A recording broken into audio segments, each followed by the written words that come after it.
Esta semana, como bien mencionábamos en la introducción al programa, vamos a analizar un tema de suma preocupación, sobre todo para uno de los mercados que mejor se ha desempeñado en los últimos tiempos, como es el mercado de los seguros. Algo tan importante en el mundo moderno donde los riesgos se atenúan gracias a este mercado, al desarrollo de este mercado.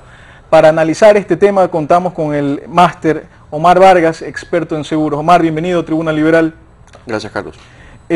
Omar, ¿cómo el mercado de los seguros ha tomado esta decisión por parte del presidente Correa de sugerir, pero todos sabemos, prácticamente una orden, que todo el sector público contrate sus seguros con una sola compañía, que es la compañía Sucre? ¿Cómo lo asume en términos generales el mercado, no?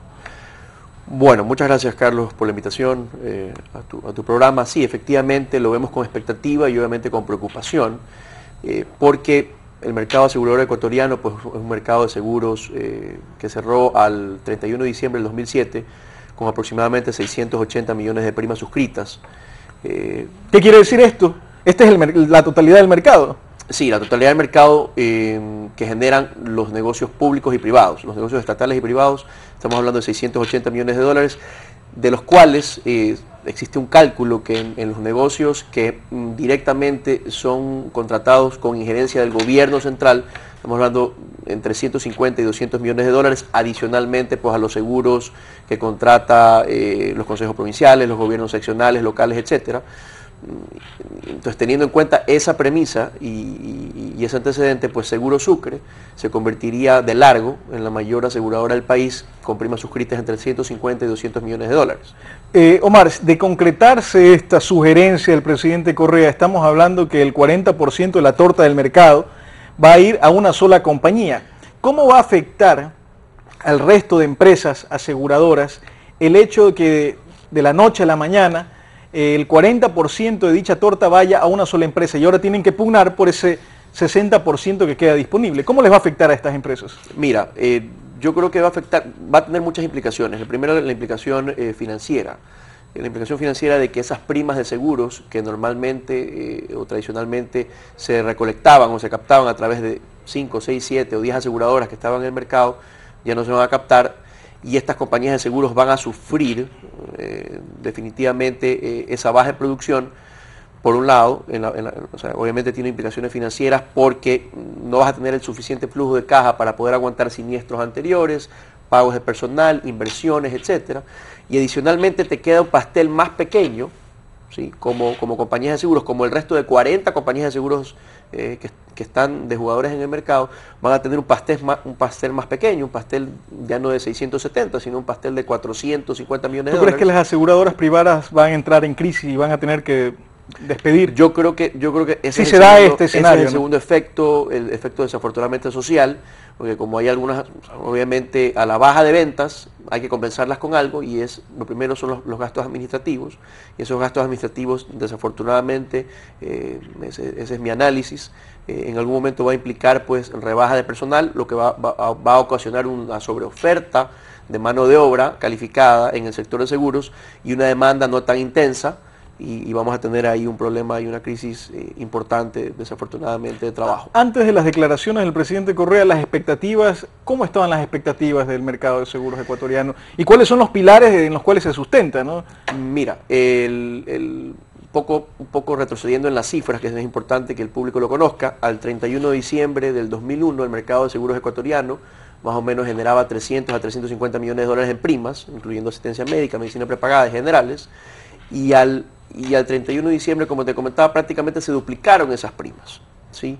El ritmo no iba a ser tan intenso en este año porque las importaciones han bajado, y obviamente las importaciones en teoría generan colateralmente un seguro que tiene que ser... O sea, la desaceleración de la economía también afectó al mercado de los seguros. La desaceleración de la economía efectivamente afectó el mercado de los seguros el año pasado, y está estimado que dado que los financiamientos de vehículos o la compra de los vehículos financiados y que tenían atado un paquete de seguros a ese financiamiento, de alguna manera baje en un porcentaje importante. También la desaceleración en el mercado inmobiliario, las compras de bienes, inmuebles, casas, etcétera, financiados, y que también generaban un paquete importante de seguros de hogar o seguros de incendio y seguros de vida también de alguna manera se afecten.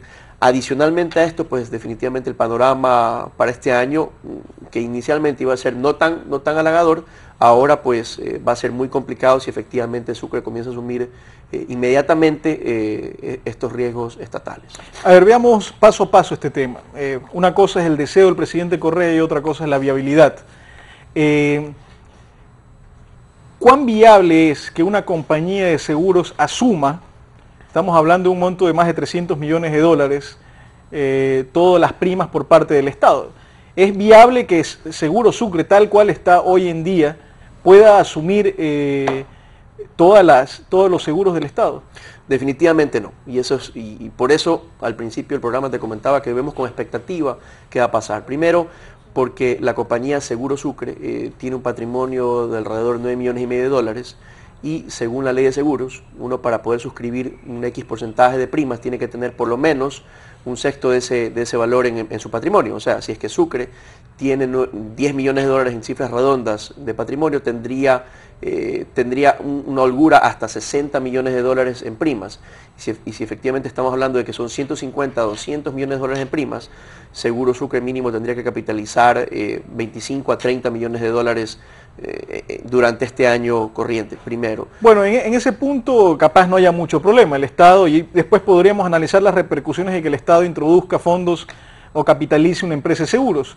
Pero capaz un punto más allá es el tema de la contratación.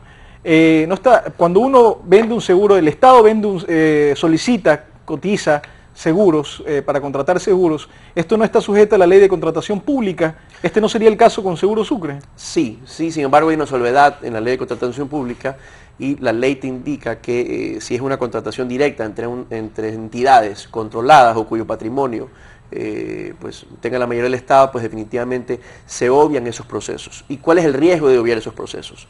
De que efectivamente no necesariamente la mejor oferta, la oferta más conveniente para los intereses del Estado vaya a ser la de Seguro Sucre.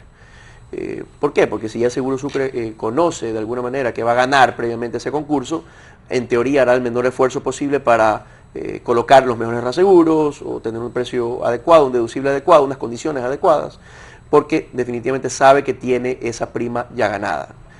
Mira, Seguro Sucre, si lo hubiera querido hacer, lo hubiera hecho. O sea, Seguro Sucre tradicionalmente en el mercado de seguros ecuatorianos no ha sido un jugador importante que ha querido trabajar en sector público, que ha querido asumir riesgos del sector público.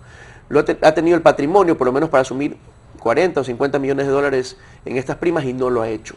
Probablemente no tenga la capacidad operativa, probablemente sus directivos, que si bien es cierto trabajan ahí muchos años, no lo han querido hacer o no lo han podido hacer, pero si ya lo hubieran querido hacer, pues ya lo hubieran hecho y no lo han hecho. Entonces yo creo que Seguro Sucre tal vez no esté preparada para asumirlo.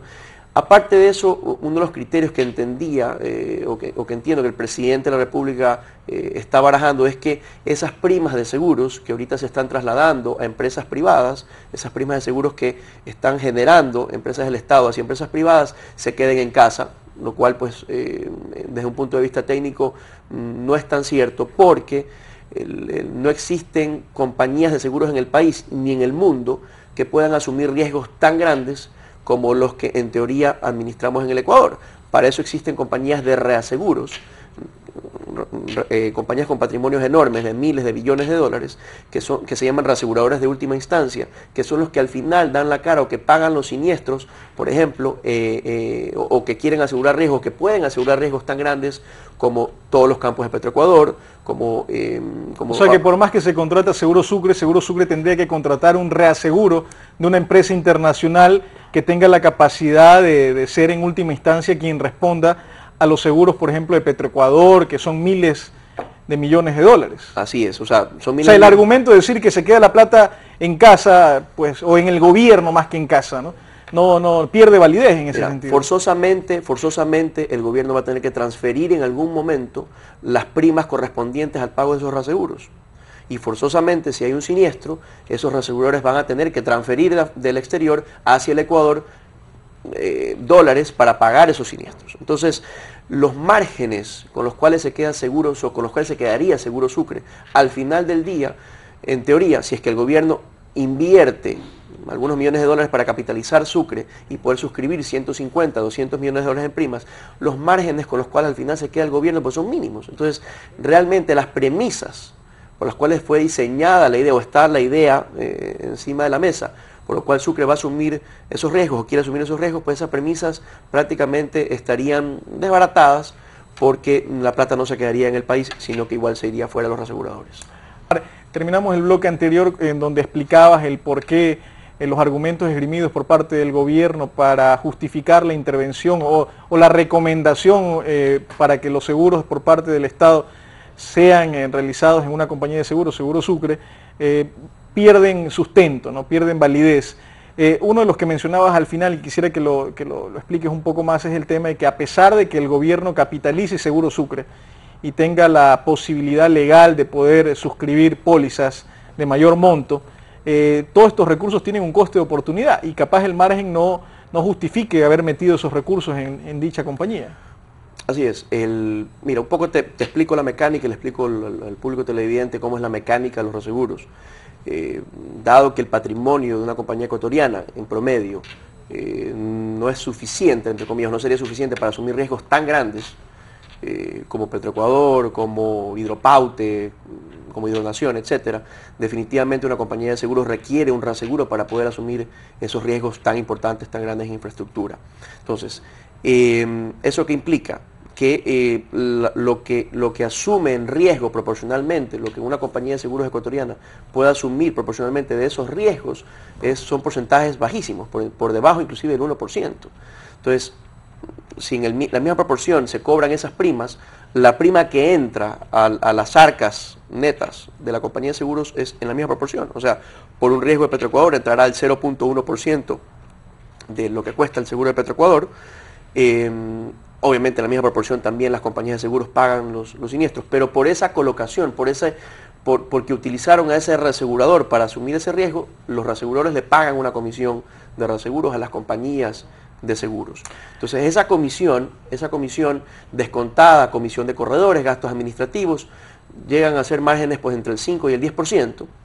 Como te decía, en un negocio de 150 millones de dólares, 200 millones de dólares, estamos hablando de utilidades supuestamente entre el 5 y 10 millones de dólares, así que inicialmente no justificaría el que se asuman tantos riesgos a tan poca utilidad. Omar, en tu criterio, cuando hablamos de esta decisión que es netamente política, ¿no? Un antojo, uno de los tantos antojos gubernamentales en los últimos tiempos, costo-beneficio, ¿no? ¿Cómo tú crees, en tu opinión, cómo evaluarías el tema en costo-beneficio? ¿Realmente esta política o esta orden que ha dado el presidente Correa va a beneficiar al mercado de seguros o lo va a perjudicar al mercado de los seguros? Mira, yo inclusive lo vería en un espectro mucho más grande. O sea, yo creo que no solo perjudica al mercado de seguros, al mercado, estamos hablando de compañías, sino también al usuario final del seguro, ¿sí? Porque si bien es cierto, habrían más compañías de seguros peleando por el sector privado y eso en teoría tendería a que los precios lleguen a la baja, los márgenes con los cuales contarían las compañías de seguros que seguirían operando en el mercado privado serían tan bajos, ¿sí? Que comenzarían a haber deficiencias patrimoniales y ya la seguridad, ¿sí? Que debería demostrar o que debería ofrecer una compañía de seguros a un usuario final ya no sería de la misma calidad que antes. Sí, justamente porque el pastel es más pequeño, estarías compitiendo por un menor mercado. Sin embargo, pues como empresario, como dueño de una empresa de seguros, si tú quieres que tu negocio se mantenga en marcha, pues vas a hacer todos los esfuerzos posibles para mantenerlo en marcha. Entonces eso implicaría que a una reducción de ingresos también hay una reducción de costos. Entonces al final pierde el usuario, al final pierden las empresas de seguros definitivamente, pierden los empleados que trabajan en esas empresas de seguros, pierden reaseguradores que de alguna manera querían entrar al mercado ecuatoriano, que están en el mercado ecuatoriano y que tal vez si no están especializados en asumir riesgos públicos, tengan que asumir riesgos privados a un menor costo y tal vez digan, ya sabes que no me interesa estar en el mercado ecuatoriano.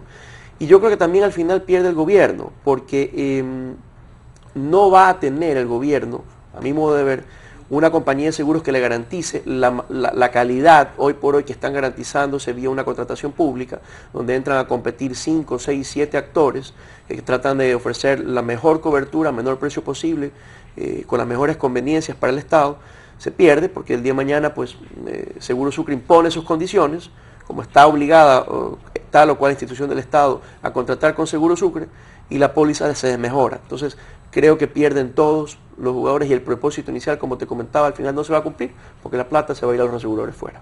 Decisiones políticas que afectan una vez más a los consumidores y todos los ecuatorianos. Otro punto en los que en los últimos meses ha habido mucho debate, ¿no? En el tema del seguro de SOAT, ¿no? El seguro de los accidentes, o sea, el seguro de los vehículos, ¿no? Que en primera instancia fue un decreto en enero y después se lo quiso modificar en febrero, dando muestras claras de la inseguridad jurídica que vive el país. ¿Cómo tú ves el SOAT realmente en términos operativos? Al menos con la última disposición por parte de la Asamblea Constituyente. De hecho, los medios de comunicación escritos han dado muestras de que gran parte de las empresas que se están involucradas en la emisión del SOAT han tenido pérdidas. ¿Cómo está el tema operativo del SOAT?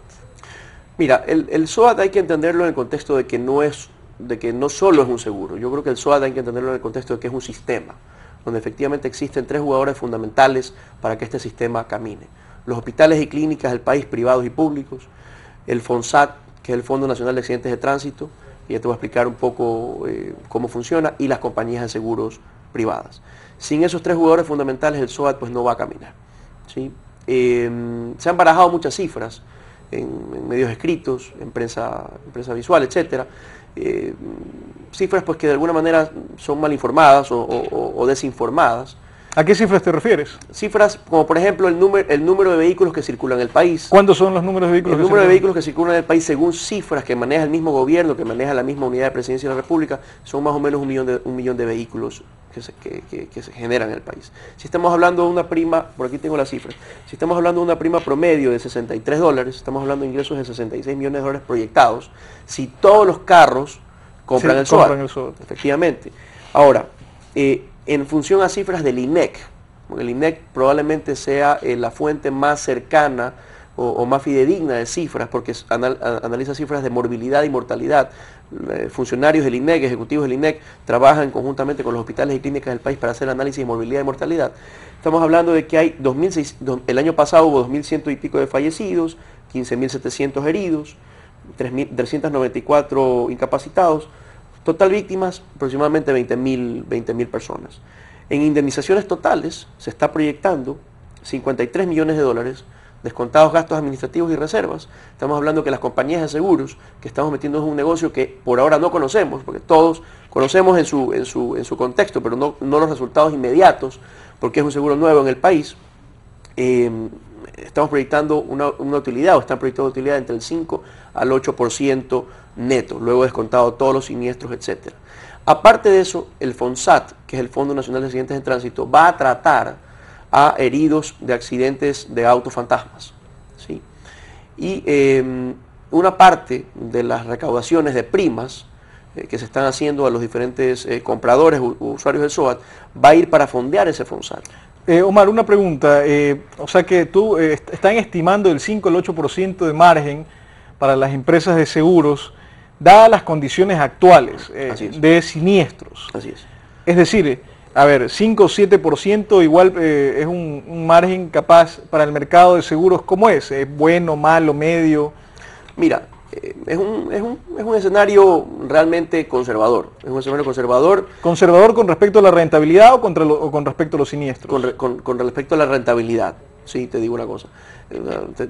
Con respecto a la rentabilidad, porque el primer año, o los primeros 3 años, en teoría se hubiera esperado un poco más de rentabilidad. Sin embargo, el proyecto inicial del SOAT, que viene tratándose desde el año 97 en este país, incluía indemnizaciones de montos mucho más bajos con primas un poco más altas. El gobierno, pues a última hora, un poco una decisión política, sin embargo, pues yo de alguna manera sí celebro la decisión del presidente de salir con esa decisión política.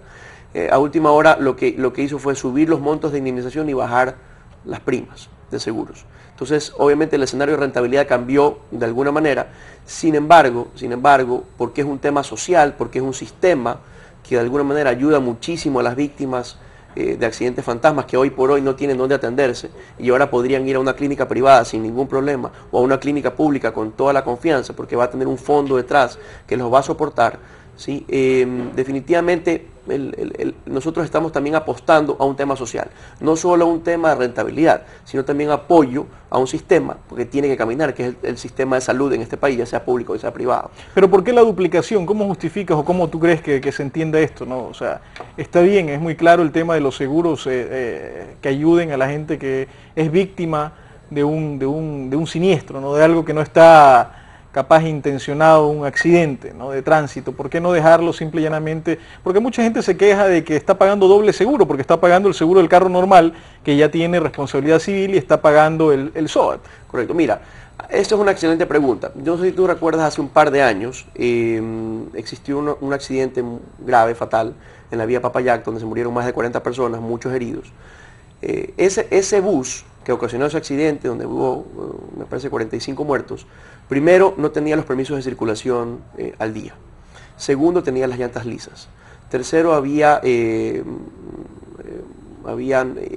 indicios de que el chofer venía borracho. Cuarto, el bus estaba con unas capacidades por encima de las aprobadas para ese bus. Entonces, bajo una póliza de seguros normal que tiene una tarificación, que tiene unos deducibles y que tiene ciertas condiciones que cumplirse para que se indemnice, ese bus o ese siniestro o esas indemnizaciones a las cuales hubieran sido, nos hubiera correspondido a esa gente o a los familiares o a los deudos, simplemente no hubieran habido esos desembolsos como realmente no los hubo, no estaban asegurados.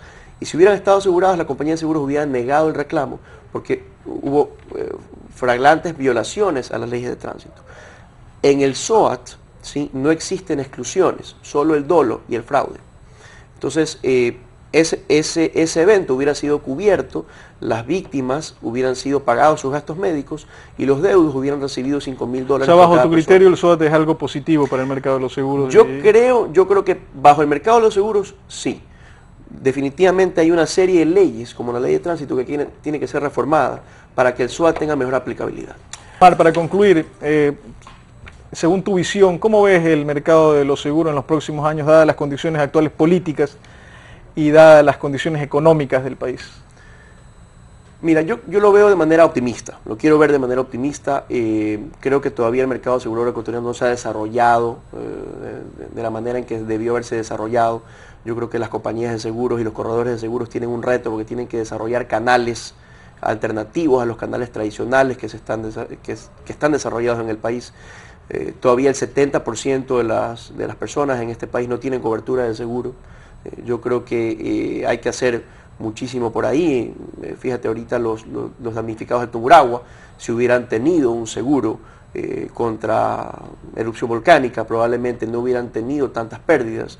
Definitivamente existen mecanismos de microseguros, microfinanzas, que también pueden ser desarrollados. Yo creo que los seguros van de la mano justamente con el desarrollo del país. Cuando un país comienza a trasladar sus riesgos, y en vez de cargárselos al Estado y que el mismo ciudadano los cargue, y los puede trasladar a compañías de seguros que tenemos el know-how, la experiencia para poder hacerlo, definitivamente el país se desarrolla mejor y los ciudadanos se enfocan en lo que realmente necesitan, que es trabajar y producir.